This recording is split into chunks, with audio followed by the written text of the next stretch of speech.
where you live and the type of people living there and so on. Well, do you think that moving away is going to be the answer? I mean, aren't they going to just, if they really are intent on stalking someone, if they can do it, then aren't they just going to continue the stalking at a different location? A lot of it is where the people live. There are certain people that are more inclined to join groups than others.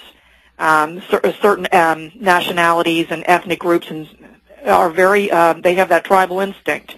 And the people that have that are much more likely to believe in what they're being told. But, this comes from up above. This kind of stalking, if done on a lower level, you can reach a sort of consensus among the people, but it's not very widespread. But remember, there's a lot of, with electronics even as advanced as it is, there's a lot of people that are able to be persuaded about things. Okay, we're going to be right back after this 3-minute break. Stay tuned to the Power Hour. Eleanor White is our guest. This is Joyce Riley. We'll be right back.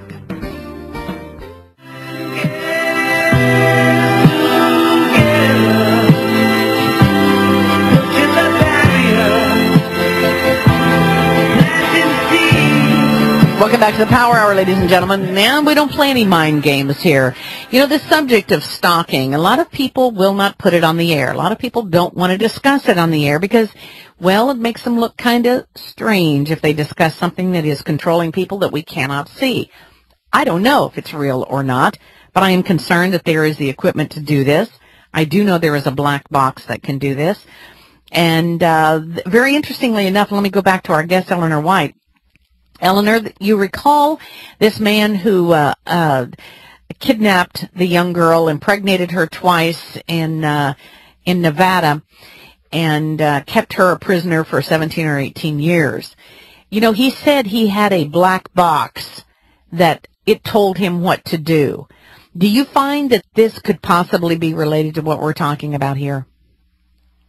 I'm not sure. That doesn't sound like our experience. In our experience, the criminals try their very best to make everything hidden and nothing known. They don't communicate with us. We just we're just awake all night, for example. And by the way, the machine that can do the wakefulness all night, the Leda machine, it's been available for over half a century. And off-the-shelf ham radio transmitters, certain of them can perform the same function. So there's a major weapon right there, which is right off the shelf. Okay. And let me go back to Russ in Florida. No, Mary in Kentucky, I'm sorry. Mary, anything else you want to add? Okay, she's gone. All right, let's, okay, you wanted to tell listeners how they can find out more information. Go ahead. Yeah, yes, there is. I've put together a 48-page booklet, in which I've attempted to remove all of the extraneous and nonsensical claims and just the meat of the subject with references so people can check it out for themselves. And all they have to do to locate that book is go into Google and type osatv.pdf. That's Oscar Sierra Alpha Tango Victor.pdf. And for people who are very short on time and just want a quick glance at what organized stalking is all about, I've started a comic strip on it, and it's not a funny comic strip, it's a public education comic strip. And the file name to put into Google is targ.htm. That's Tango Alpha Romeo Golf.htm, targ.htm. And those are your starting sources of information, and they will refer you to more places. All right. There's plenty of information out there. The question is it real? Are these people imagining it? Are they doing it for any other secondary motivation? Let's go to Dave in New York. Dave, you're on the air with Eleanor White. Go ahead, please. Good morning, Joyce. Morning. First, she may have already answered this question, but I was wondering if there was any meter that you could measure microwaves with, other than maybe having a friend in a phone company or something. Is there any way to measure if there is any? Yes, there's lots of test equipment. One outfit that sells and has been patronized by our members is trifield.com. That's T-R-I, Tango Romeo India, Field, F-I-E-L-D.com. We have the tri-field meter at the Power Hour, so people can purchase it at the Power Hour.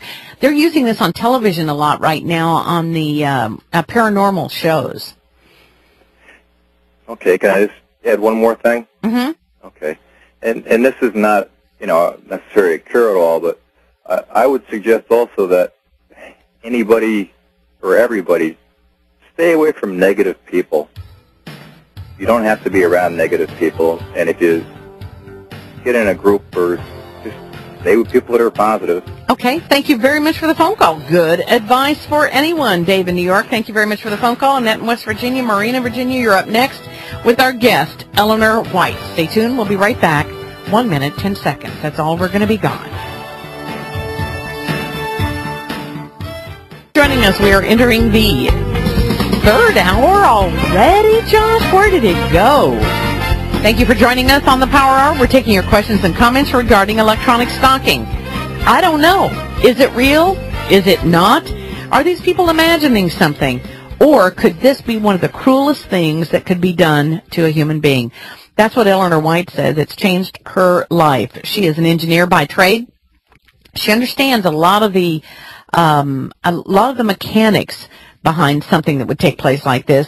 She joins us today because she says it's real and these people are being tortured, absolutely tortured. Please check out the website. She spends a lot of time trying to address this issue with people. And I want to go next to, well, first of all, anything you'd like to add before we move on, Eleanor? I'm sorry, I just went blank, Joy, sorry. Okay, I just want to know if you wanted to add anything before we move on to the next caller. No, go ahead. Okay, let's go to Annette in West Virginia. Annette, you're on the air. Go ahead, please. Good morning.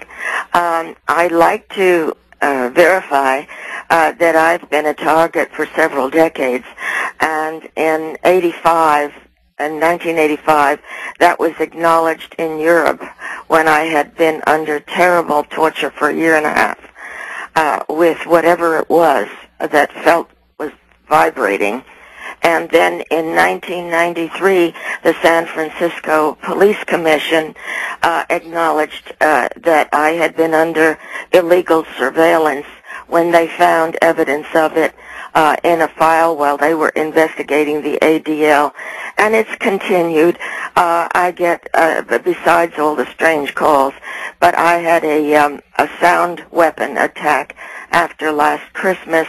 And this past February 1st, from 10 o'clock at night until daylight on the 2nd of February, my mattress was vibrating violently. Let me go to our guest. Eleanor, your response? That has been reported, and I have experienced it pretty powerfully, and it has been confirmed by a rented seismograph I brought in to make sure it was real vibration. And interestingly to note, you know the Taos hum sufferers, the people who hear the hum? Right. Mm-hmm. They are beginning to report a lot of vibrations in their beds and bodies as well. Okay, let me ask you this. What is, when you go to a doctor, bless your heart, you go to a doctor and you tell them, my bed is vibrating at night and people are leaving pennies in my house and tearing up my clothes. What do they say to you? Well, I advise people not to go to doctors and say things like that because doctors are totally out of the loop. They haven't a clue what they're talking about in this regard and are the last people I'd want to tell anything. But I mean, if a person did, let's say they're naive, they're just new to being electronically stalked, and they go to a doctor and they say, you're not going to believe what's going on in my life, they're going to put them in a category, aren't they? Oh, absolutely. They'll be diagnosed paranoid and or schizophrenic and put on medication. That happens a lot to us. Put on medication, and that could probably be the worst thing they could possibly do to them. All right, thank you, Annette from West Virginia, for the phone call. Let's go to Maureen in Virginia. Maureen, you're on the air. Maureen, do you think this is real or Memorex? No, it's real. I'm 100% sure it's what my daughter's best friend is the daughter of the niece of the head of this group of people that you're not even supposed to say the name of the group. I will send you information on them, but I can tell you one thing. My little girls were in mortal danger 3 summers in a row, and my God kept them safe.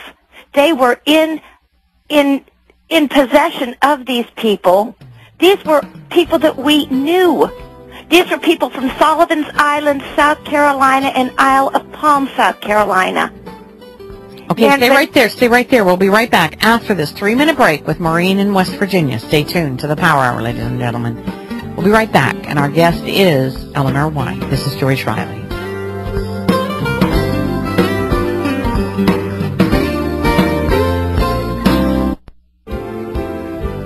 Hi, I'm Joyce Riley, and many of you know that for years I was a cardiovascular heart transplant